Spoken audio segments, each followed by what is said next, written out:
Mes chers amis de Café Évangile, Jésus, qui avait entendu, leur déclara, « Ce ne sont pas les gens bien portants qui ont besoin du médecin, mais les malades. Je ne suis pas venu appeler des justes, mais des pécheurs. » Bien chers amis, il y a un principe en droit dans les études juridiques qui stipule que la loi est appelée avant tout à protéger les plus faibles. La loi doit protéger ceux qui sont les plus défavorisés. Tout à fait, si cette personne a raison. Ce n'est pas que si le plus défavorisé ou bien le plus faible est en infraction, la loi va la couvrir.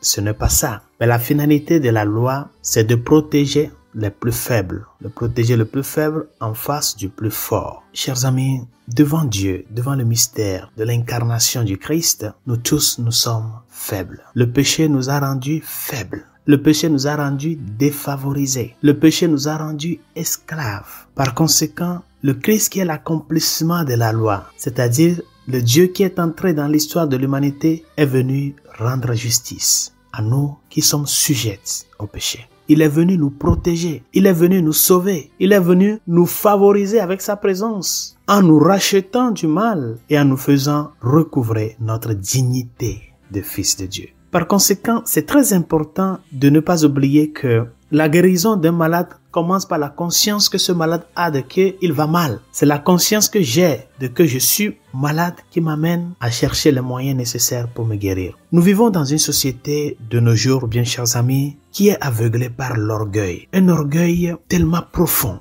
Et devant notre propre salut, nous nous fermons à la grâce de Dieu. Nous nous fermons à la grâce de Dieu. Et les gens se donnent de n'importe quel argument pour justifier leur tiédeur et leur manque d'humilité devant la grâce de Dieu. Si nous ne sommes pas conscients de que Dieu s'est fait homme pour moi, parce que je suis faible, parce qu'il a pris sur lui porter ma faiblesse et me rendre fort de par le mystère de la rédemption, si nous ne sommes pas conscients de cela, chers amis, il y a quelque chose qui ne va pas. Pourquoi je dis tant de gens ne vont plus à la messe le dimanche? Pourquoi les gens ont abandonné la pratique de la foi? Pourquoi aujourd'hui on voit tant de double vie dans le vécu quotidien des chrétiens? Nous sommes des chrétiens, mais notre vie est en déphasage dans la société de ce que nous sommes. Chers amis, le Seigneur te le dit, je ne suis pas venu pour les justes, mais pour les pécheurs. Je suis venu pour toi. Est-ce que tu es conscient que tu es pécheur? C'est là que tu dois commencer. C'est cette conscience que le Seigneur nous demande. Oui, mon Père, j'ai péché contre le ciel et contre toi. C'est ce qui a amené l'enfant prodigue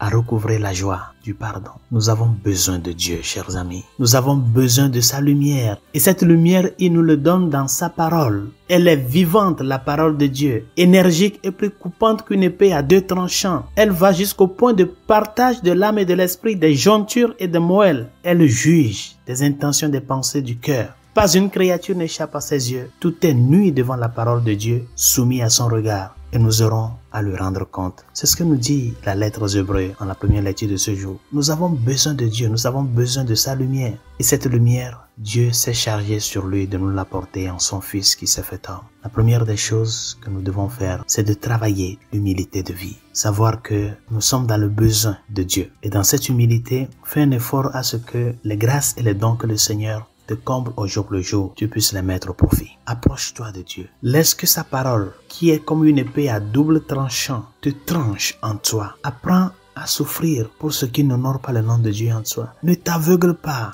avec les idéologies de la société de nos jours.